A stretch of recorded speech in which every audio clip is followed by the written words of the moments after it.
Have you ever wondered how to achieve soft details in your watercolor florals? Welcome to Sunlit Brushstrokes, where today we're going to be working wet on wet to create a soft, flowing base layer for these detailed pansies. We will lay down some warm undertones first, then I'll show you how I work with the changing wetness of my paper to go from loose and flowy movement to slightly more structured lines and creases. This video is part 1 of my Watercolor Pansy series. In future lessons, we're going to carry on with rich dark hues, details, leaves, and finally a background. I'm so excited to do this together with you. Let's go ahead and get started. For supplies, I'm going to be working with Arches watercolor paper, 140-pound cold press. You can buy it in a pad like this or a larger sheet of paper that you can tear into pieces. For paint, I'm going to be working with my 3 primaries, Hansa Yellow Deep, Phthalo Cyanine Blue, and Quinacridone Rose. Then I'm also going to add in ultramarine blue to this project to be able to get some more vibrant purples. I'm going to be working with that on our next lesson of this series. Finally, for brushes, I have a variety of round, synthetic, and a couple of these are a synthetic hair blend, but you can use whatever round brushes that you have available. And then I'll mention that I use a very cheap synthetic brush for lifting when I come across like maybe mistakes or paint going places I don't want it. I like a brush that's a little bit firmer for lifting, so you can probably just find any cheap brush at a dollar store or craft store near you. And I'll include a link in the description for the photo reference that I'm using for this project. So what we're going to do to start with is we're going to do a wet on wet technique to get our yellow colors in. I've already gone ahead and transferred my image, so I'm just going to go ahead and wet all of my shapes. And I'm especially focusing on the lower shapes of each of these pansies because that's where we have the most yellow. And then I will probably go ahead and put a little bit of yellow in a few other spots. And here I have my palettes. And yes, I do work with them this messy. I promised I would show you what these look like, and that is what I'm going to go ahead and use today because I have my M-Gram paint already in them. What I went ahead and did is put some fresh Hansa Yellow Deep into a clean palette so that I could use it for my centers of my pansies because they have a very clean bright yellow on them.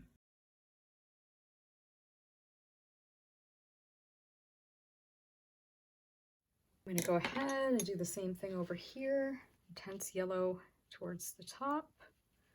And this is where the stamen is going to be, and that's why I'm starting with it, because the yellow really fades out. I think I'm just going to leave it like that rather than coming quite as far. I'll just drag it just a tiny little bit because last time I really went overboard. And I'll just add some yellow to these other 2 pansies. I'm starting with the most intense color at the top of these shapes, and I'm allowing it to blend downwards just a tiny bit with water.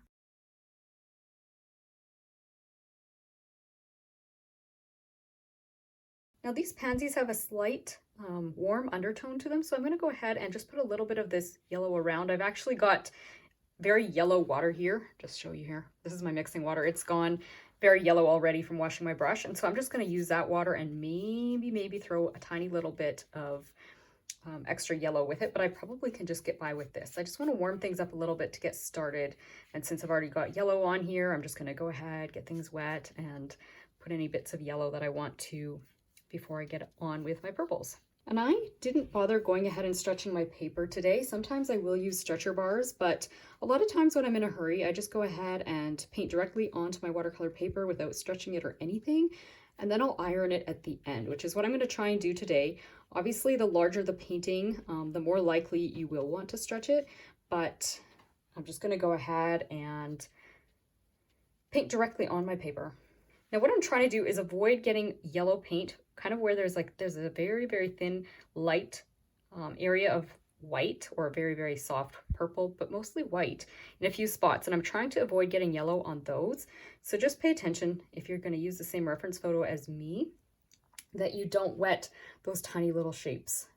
Now that I've got that water on, I see a few spots that I'm going, you know what, I could have a tiny bit more yellow. Again, I'm just looking at my reference photo and seeing there's a bit of warmth in a few spots on this pansy. So I'm just going to kind of jump around. Might take even a little bit of artistic license and add a bit more yellow in a few spots, but I'm just adding some where I can kind of see a little bit of that warmth because I really like getting my yellow warm undertones under there first. Let me bring that palette into the picture a little bit so you can see it.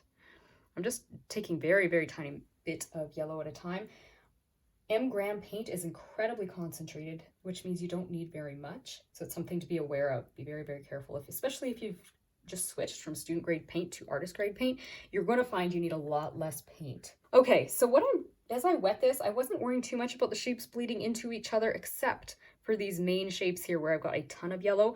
Obviously, I tried to keep my edges dry so that that intense yellow wasn't bleeding out into other parts of the pansy.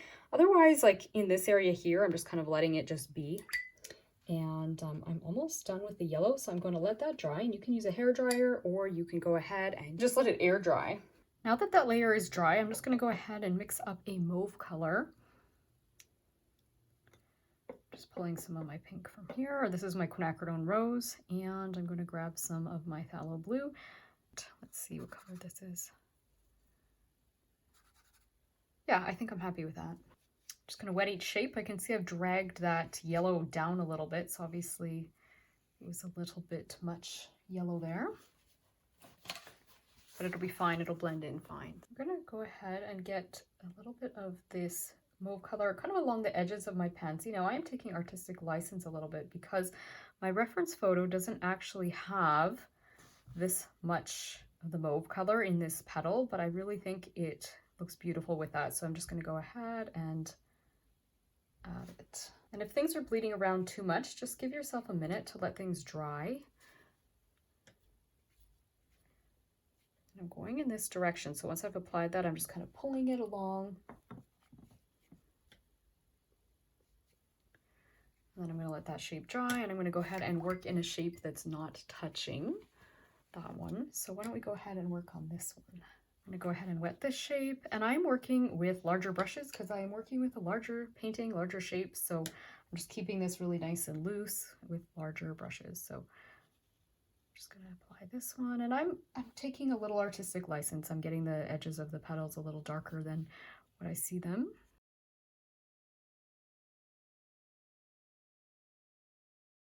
And fill this in here. And I'm kind of using this stroke that somewhat matches the curving of the petals, but I'm going to be coming in afterwards to get the fine details. So this is just my underpainting. It's just very nice and loose, but I still want to create a little bit of that sense of movement happening. And so that's why I'm trying to kind of get the movement of my wrist and the movement of how I'm applying the paint to kind of follow the direction of the curves and the creases within the petal. And I'm just jumping around so that I don't have one petal bleed into another, because they do bleed if you were to just say work on this petal right next to this one. Actually, I could have in this case, because there's a little white strip there, so I actually could have done it in that case. But if there isn't a little white stripe, you want to kind of give yourself space between doing each petal. This one actually has an area that's curling over. I'm going to ignore it for now. I actually managed to keep that.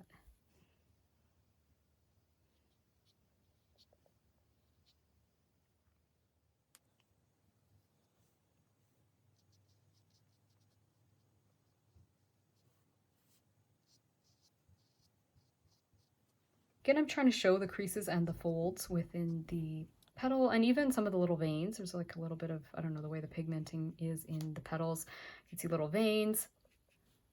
And I'm trying to kind of stay within these lines I have for myself. There's no reason you can't go out of the line so and then just trim your paper down. Or you could even have put tape there, which now things are bleeding a little bit into that shape. I'm not going to worry about it. I'll come back and deal with that later. I don't know. I don't tend to tape my paper much, but I know artists who do, and that would work perfectly well. Let's do this really big shape right here. Again, I wet the shape first, and then I'm just coming in with this. Again, I'm using the same motion. Now, if you're doing this and you find that things are bleeding around too much, just give it a minute. Let your water soak a little into your paper. It'll dry just a smidgen, and that'll allow you to create a little bit more texture. If things are just bleeding around too much, it just means you're a bit wet, and that's fine. It's better to be too wet than too dry, because all you need to do is just give it a sec, and the water will soak in and the paint will be a little bit more controllable. So don't worry about it if you're finding that your paint is moving around a bit much. Again, I've created a little more texture around the edges than I actually see in the photo. I wanted that. I like to exaggerate texture a little bit, and a little bit of the ruffles on the edge of the leaf. I just think that's really pretty. So again, I took a little bit of artistic license there. And I'm going to go ahead and get a little bit darker along the edge of this petal, because these two petals where they're meeting, again, we've talked about this in the past, but where the two edges meet, the one that's behind is always the one you want to paint a little bit darker to create depth. And In this case, the reference photo definitely shows that back one being darker. It is a little bit more in shadow, or I think it might even just have more pigment within that petal. So I definitely want to get that part darker there.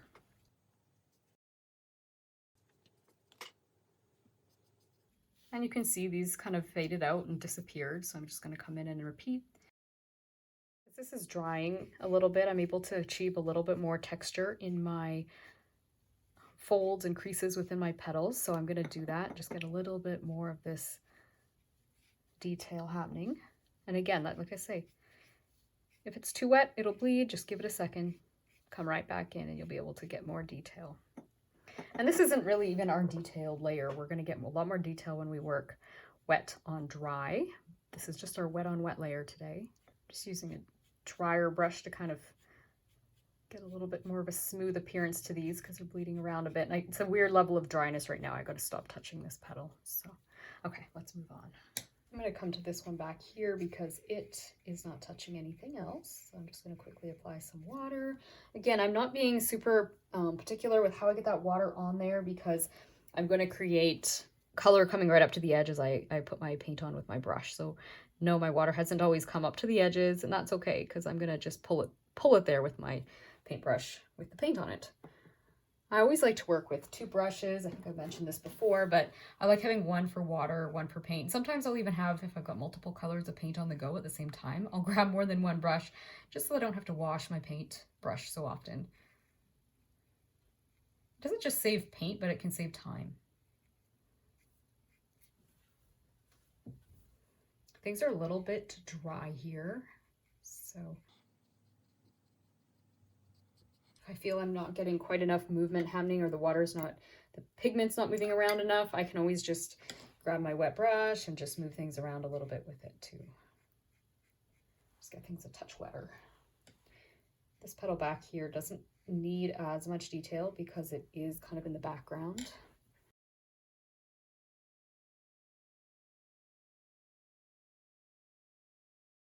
With my water brush. I kind of really do go back and forth between the brushes. I think that's goofy, those two lines there. I'm just going to fix that. Again, I'm taking artistic license. I'm definitely not trying to get every crease and fold exactly what I'm seeing in the photo reference that I'm using. I'm just kind of trying to get the movement correct, but not worrying about every single little crease and fold. All right, so I've let things dry. I'm going to go ahead, wet a couple of shapes. You can just wet one shape if you prefer. I'm going to wet a couple of them. I think I can probably work fast enough.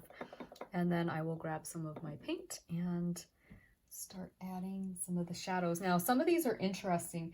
This petal here is actually kind of going behind the one in front right here. And it gets quite dark in here, partly because it's the way the leaf is bending, it's getting shadow cast on it. So, plus this one's in front. So we're going to get darker down here.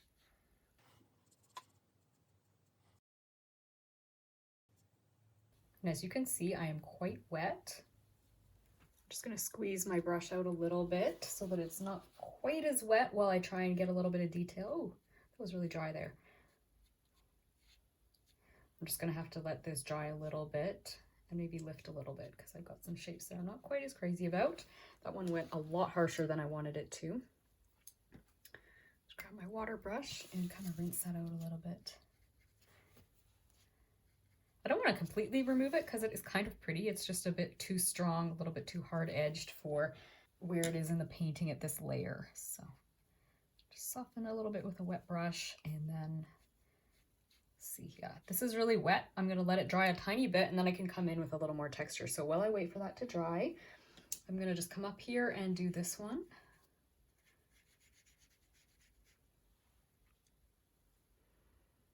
And the same thing is happening. It gets quite dark where it falls behind this petal here. This one is in front, of course. And so I'm going to add more dark, and I'm also going to allow my darks to help define the edge of this petal in front of it. And we will be coming in with another layer of darkness later, so we don't need to get as dark as we're going to ultimately get. But yes, I'm very wet there. So like I said, better to be too wet than too dry. It's all a matter of timing, and I'll throw a little bit more in a minute.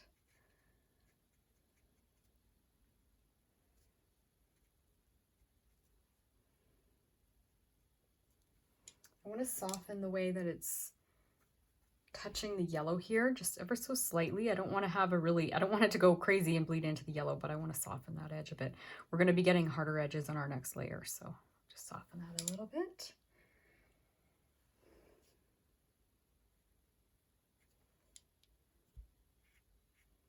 Again, I'm going back and forth between my water brush and my paintbrush. I'm using the larger brush, the number 12 round for my water, and then I'm using a number 10 for my paint, but I have other round brushes here as well. So I'll probably alternate when I feel like I'm needing something a little smaller for a smaller shape. I'll grab the smaller ones, like an 8 or a 6. Let's go into this petal here. And this one has a little bit of a shadow being cast on it from this petal kind of above it. I may get some of that shadow happening with this layer. It might happen more next layer, but I'm gonna keep that in mind as I add my color. Again, I'm gonna throw a little bit of this, and it actually gets quite dark down here. So let's start down here. And as I apply the paint, I'm always just kind of moving my brush in the direction of these folds and creases in the way that I'm hoping things will eventually turn out. And sometimes I'll get what I'm after, like with the first shot, and other times I'll have to work it to make it work, you know, with the direction I'm after. But I aim for that, and whatever happens, happens. And if I need to come and really guide the paint afterwards, I will. And sometimes I do like leaving the white spaces like that. I think in this project, I'll just fill them up. Maybe another day I will do a project where I've kind of got some of those lines and whatever happening. So we'll see.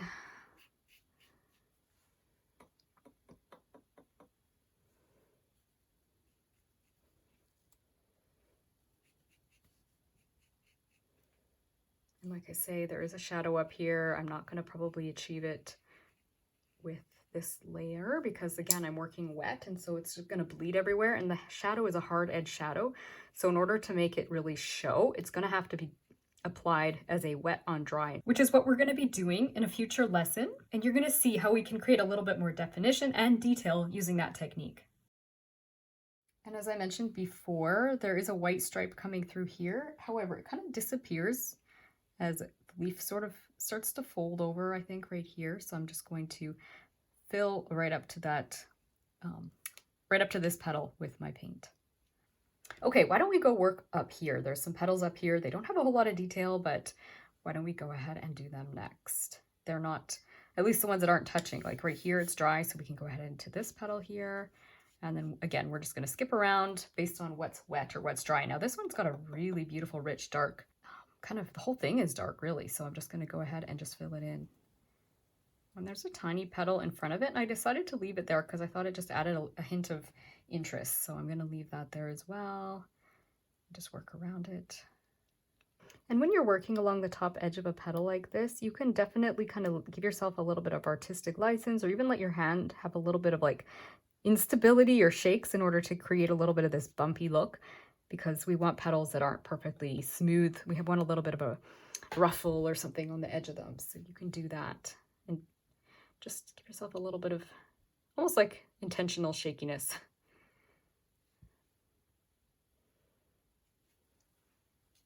You know what? This one right here is dry. I'm going to go ahead and, well, both of these are dry. I think I can probably do them both. Why don't I do that? Let's zoom in because these ones are a little bit pretty. They've got a little more detail. I don't want to put a lot of detail in this one because it's right at the edge of the painting. It's a little bit blurred out. But this one, I think we can put a little more interest in it. And I really like how it's got a fold in it. And there's actually almost like a little white line along the top. And so I want to try and achieve a little bit more detail in this one. So I'm going to zoom in while I do it. So I'm going to put some water down first, as usual. And I haven't got the water quite to the edge of this petal. I'm going to leave a very, very, very fine white line kind of along the edge here.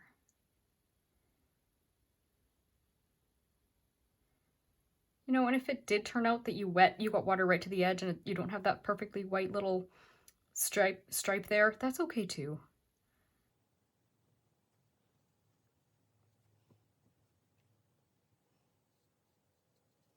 And I'm just dropping in my darks. And because this petal has so much dark, and really there's a little bit of light up here, but down in this section, it ends up being very dark. And so I'm just gonna fill that in and come up to my little white cute shape that's here. I've decided to grab a smaller brush so that I'm able to get a little more detail going on here.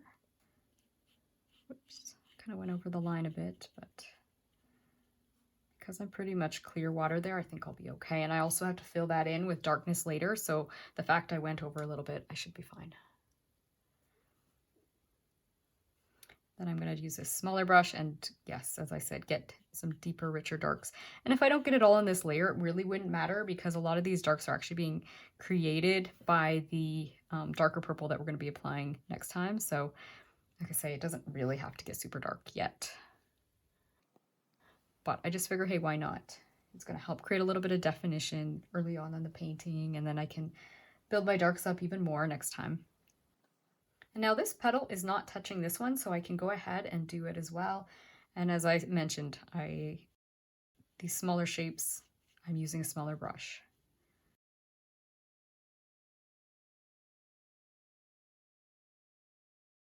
Actually going to bring that fine white line in a little bit, make it a lot smaller, and even make it disappear as I come to the edge of the painting, because again, we don't really want to draw attention to it. I'm just going to change the shape of this a little bit because I think this petal should be coming up a little bit, and I lost that while I was tracing. So I'm just going to lift this a little bit and see what I can do later to fix this shape. Now both of these shapes are now touching what we've just wet, right? This one's touching this one's touching a little bit on here. So I'm going to move over and do some shapes that aren't touching anything that's wet or damp. So again, I'm just getting that clear water on, and there really isn't much for detail up here. So I'm just going to go ahead and just get some darks on here and let them move around. And as I said, don't worry too much about the shapes up here. They don't, even if you see detail in your photo, when you get this close to the edge of your painting, you really don't want to keep emphasizing the detail. So you can just kind of be a little bit more wet on wet, let things go a little bit blurry. Okay, I think I've got to let it dry now. So I'm going to go grab my hair dryer and I'll be back. Okay, so I've gone ahead and dried things, and I'm going to start filling in the shapes that are remaining. So I'll just get some water.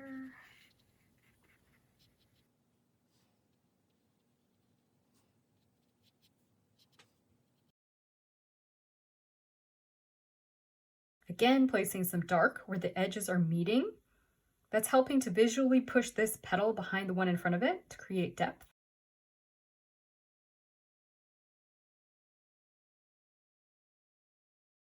The same thing's happening here, but we're going to get the dark even darker in a future layer. There's a couple really dramatic shadow lines kind of happening here. And I can see I'm getting a little bit hard edge. My water's kind of running off. So we'll see. I don't mind the amount of wetness I have. I'll just have to blend it around a little bit.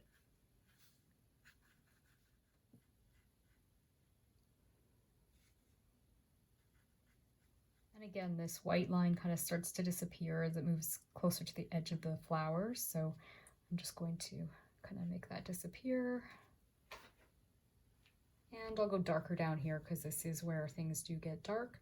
And we will be getting it even darker. So I can go pretty dark right now. Yeah, there's definitely some dark shadows here. I'm going to keep trying pushing them.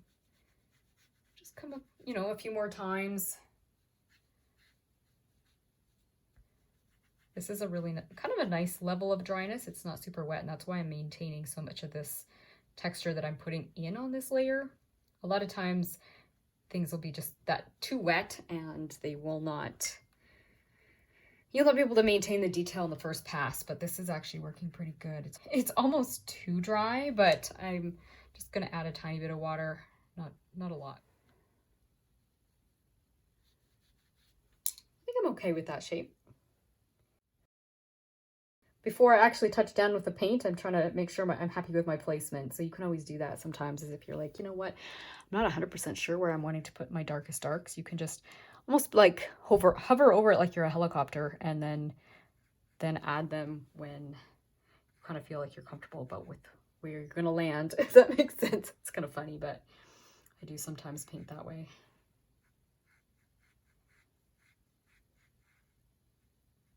Again, there's a nice little bit of white, not too much. I can kind of shrink it a bit more than I have, but there is a very small amount of whiteness there.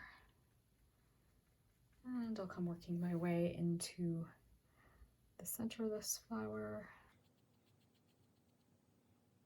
Okay, time to get a little bit more texture towards the outside of this. Work with my wet brush, and then I will come in and try and get a little bit more detail as it continues to dry. It's a bit drier, so it's allowing me to get a little bit more of this detail to stay.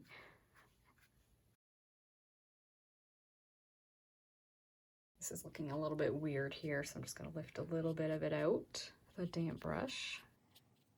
And then the shadow is quite dark under here, so I'm just going to put more paint there and just let it blend around.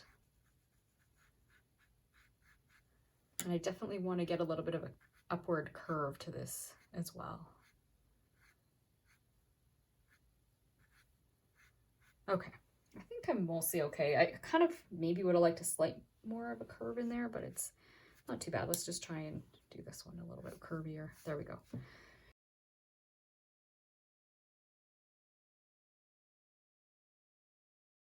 And I'm going to emphasize the fact it's behind again, so I'm going to make it a little bit darker along the edge.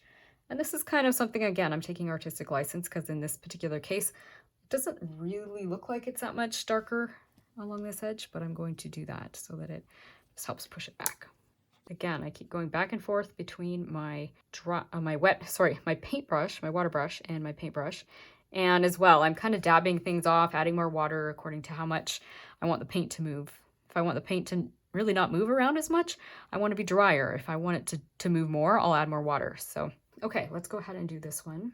And this one's actually quite a bit darker. It's kind of a behind, and I think this whole pansy is just, I don't know, maybe a different stage of blooming. So it's just a little tighter and more intensely colored or pigmented. I'm going to simplify here. There was actually some small little petals that you could kind of see, but they're so tiny. I wasn't really sure that they were helping the situation by being there. So I just kind of blocked them out and blended it all into one petal, because to me, this isn't really the focal point of the painting. And then there's a lot of shadows down here. So I'm just going to drop some more darker purple here. And again, I can use my purple and kind of carve the shape of the petal in front of it because it's looking a little flat. So I'm just going to kind of do a little bit of bumping around so that I get a little more curling and ruffles on the edge of the petal in front of it. Okay, I'm going to go ahead and do this petal down here now, finally. So wet it. Okay, so there is a good strong white section here as well, so I'm going to emphasize that. And there's actually not too much on this one in terms of texture as it comes to the bottom, but I'll put a little bit and then I'll move that around with water because I know I'm getting a bit dry down there. I need to be careful as I paint this tiny corner here. This petal has a lot of rich darks in it, but it's quite pretty.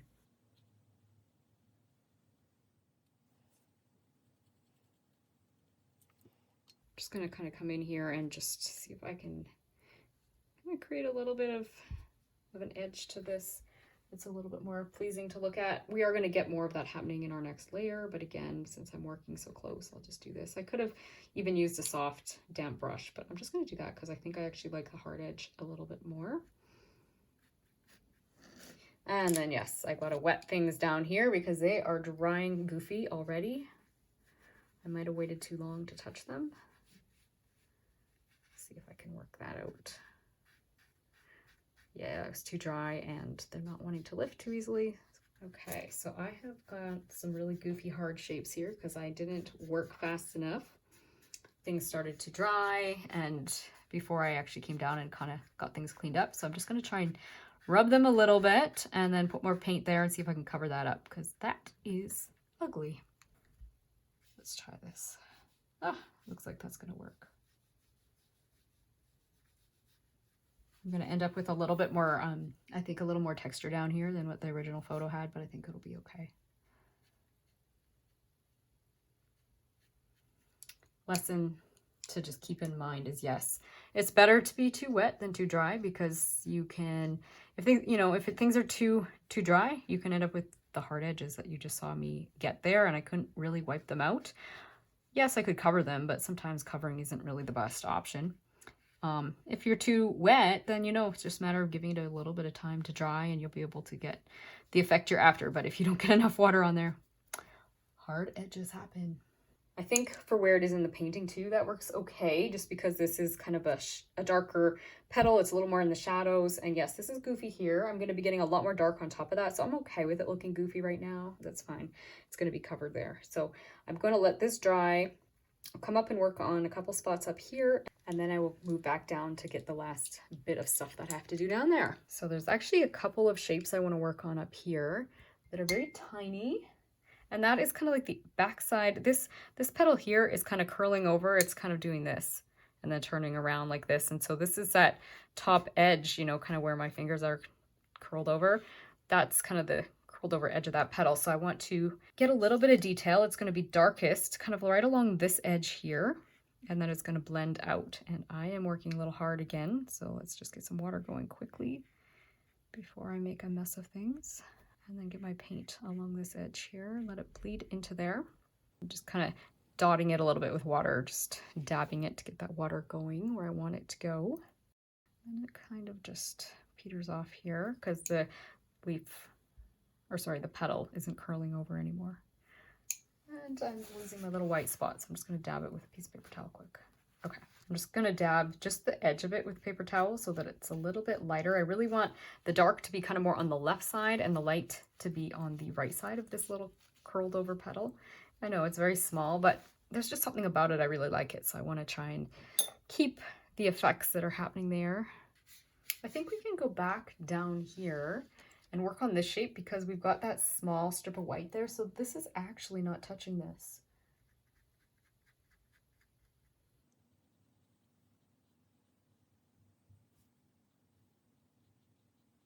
And this again is an opportunity to kind of carve the edges of the petal next to it with the darker shape. So I'm just doing that a little bit. And then I just want to soften this edge. I'm just going to take a quick minute and work on this little tiny shape up here.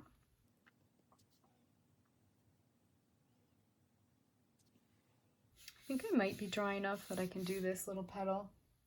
When you kind of get towards the end and things are really small, they tend to dry a little faster. So let's try this. I'm going to use a small brush and wet this shape. And this shape doesn't really make or break the painting. If you prefer to just like make this have blended into your petal, say this petal here, that would be fine too. It's part of the same petal. It's just, again, a situation of it being curled.